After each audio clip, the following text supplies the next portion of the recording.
आप सभी को नमस्कार। मैं हूं विकास कुमार, जिला इटावा से, और हमारे साथ हैं हमारे फार्मर श्री सुरेश जी।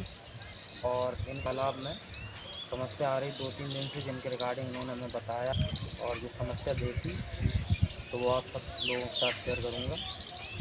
और ये दिखाइए, इधर तालाब है चाचा का। ये टोटल 1 एकड़ का तालाब है, 2 एकड़। तो इस तालाब में आज से करीब 3 दिन पहले ऑक्सीजन की शिकायत थी। सुबह में ऑक्सीजन की कमी हुई, क्योंकि पिछले 2 दिन से मौसम ख़राब था, धूप निकली नहीं थी, ऑक्सीजन कमी हुई तो कुछ मछली मोर्टेलिटी हुई। उसके बाद से चाचा ने ऑक्सीजन की व्यवस्था की, सामने पंप सेट लगाया, आप देख सकते हैं। इसकी वजह से ऑक्सीजन की पूर्ति की जा रही थी। और उसके बाद से देखा गया कि ऑक्सीजन की पूर्ति करने के बाद भी 2 दिन अचानक मछली मर रही है। तो जिसकी वजह से मैं यहाँ आया और मुझे यहाँ पता चला कि मछलियों में एक बीमारी है जिसका नाम ड्रॉप्सी है, और जो अधिकतर किसान जिसकी वजह से हर साल मुसीबत में पड़ते हैं। सोचा कि आप सबको भी दिखाया जाए। तो इधर आइए, आपको दिखाते हैं ड्रॉप्सी होता क्या है और इसको पहचाने कैसे। ये देखिए, पास में लाइए थोड़ा कैमरा। आप ये देख सकते हैं, ये ड्रॉप्सी की शुरुआती स्टेज है। यहाँ तलैटी भी देख सकते हैं, ये स्केल कुछ फूले फूले उभरे हुए लग रहे हैं अन्य स्केलों के मुकाबले। इनमें हल्की स्वेलिंग आपको नज़र आएगी। ये एरिया देखिए, अगर इस स्केल को उखाड़ेंगे तो इजीली उखड़ेगा कंपैरेटिवली नीचे वाले स्केल के। और जब ये और अगली स्टेज में जाएगा तो इसके नीचे पानी जमा होगा, स्केल के नीचे बॉडी फ्लूइड इसके नीचे जमा होगा। अब बात कर लेते हैं दूसरी मछली की।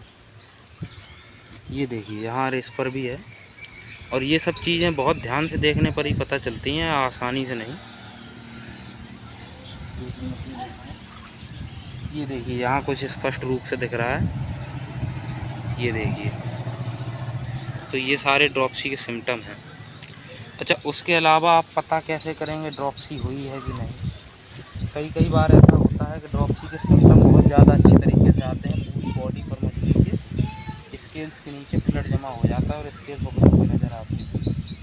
अमूमन इस स्टेज में मछलियाँ मरती नहीं हैं ड्रॉप्सी के में, लेकिन यहाँ पर केवल ड्रॉप्सी मछली के मरने का कारण नहीं होती, और भी चीज़ें हैं जैसे हाई टेम्परेचर, ऑक्सीजन की डिफिशियंसी। इन चीज़ों की वजह से ही मछली मरती है। अब आप देखेंगे, ड्रॉप्सी की पहचान करें कि ड्रॉप्सी क्यों होती है। तो ड्रॉप्सी होने के 2-3 कारण हैं, जैसे मछली का लीवर या किडनी का फेल हो जाना, जिसकी वजह से मछली के बॉडी में फ्लूइड जमा हो। दूसरी चीज़, कोई बैक्टीरियल इन्फेक्शन हो जाए। तीसरी चीज़, कोई पैरासिटिक इन्फेक्शन हो जाए। और अब यहाँ देखते हैं कि इस मछली में इन्फेक्शन किस वजह से हुआ है। तो पहली चीज़ पे चलते हैं, किडनी या लिवर डिसफंक्शन हो जाने पर। उस स्थिति में क्या होता है कि मछली के जो एब्डोमेन है उसमें फ्लड जमा हो जाएगा और आपको हल्का बल्जी लगेगा। इस केस में ऐसा नहीं है। और इसको पता करने के लिए आप एक चीज़ और करेंगे, दोनों थंब से या एक हाथ से मछली को इस तरह से प्रेस करेंगे, कैमरा दिखाइए। तो इसमें यदि मादा है तो अंडा निकलना चाहिए, लेकिन अगर ड्रॉप्सी किडनी फेलियर या लिवर फेलियर की वजह से हुआ है तो उसमें अंडे की जगह पानी निकलेगा। ठीक, तो सीधा सीधा समझिए कि जब ड्रॉप्सी हुआ है किडनी फेलियर या लिवर फेलियर की वजह से, तो उसमें अंडे की जगह पानी निकलेगा। और इस चीज़ को ऐसे भी देख सकते हैं, यदि पानी निकल रहा है तो मछली का डिसेक्शन कीजिए, मैंने कल किया था, तो उसमें किडनी लिवर सही है। और एक चीज़ और आप देख सकते हैं कि जब भी कभी किडनी या लिवर फेलियर की वजह से ड्रॉप्सी होती है तो वो एक मास मोर्टेलिटी में नहीं होती, ज़्यादा मछलियाँ नहीं मरेंगी। कुछ ही मछलियाँ होंगी जिनमें किडनी डिसफंक्शन या लिवर डिसफंक्शन होगा। अब यहाँ देखते हैं, ये जो मछली है, रीज़न हम बताए थे आपको कि बैक्टीरियल इन्फेक्शन हो जाना। बैक्टीरियल इन्फेक्शन का सिम्टम यही है कि मछली की ऊपरी सतह पर इन्फेक्शन होगा और ज़्यादा से ज़्यादा मछलियों में होगा। और ठीक इसी तरह पैरासिटिक इन्फेक्शन है। बस पैरासिटिक इन्फेक्शन में एक चीज़ और बढ़ जाती है कि आपको मछली के शरीर पर जगह जगह पैरासाइट मिलेंगे, गिल आप अगर खोलेंगे तो गिल के अंदर भी पैरासाइट मिलेंगे, जो कि यहाँ नहीं है। इसका मतलब ये है कि मछली में ना ही पैरासिटिक इन्फेक्शन है, ना ही लिवर किडनी डिसफंक्शन है, बल्कि बैक्टीरियल इन्फेक्शन है। अब आते हैं कि इसको कैसे ठीक किया जाए। ये आप देख सकते हैं तुरंत की मरी हुई मछलियाँ आ रही हैं और इनमें भी कुछ कुछ वही सिम्टम हैं। ठीक है, ये देखिए इसमें स्पष्ट रूप से दिखाया गया है, देख सकते हैं आप लोग। ये देखिए ये ड्रॉप्सी का है और इसको अगर दबाएंगे तो इसमें से तरल निकलेगा। ये देखिए ये लाल कलर का तरल निकल रहा है, ये देखिए, और ये धीरे धीरे करके पूरे शरीर में हो जाएगा।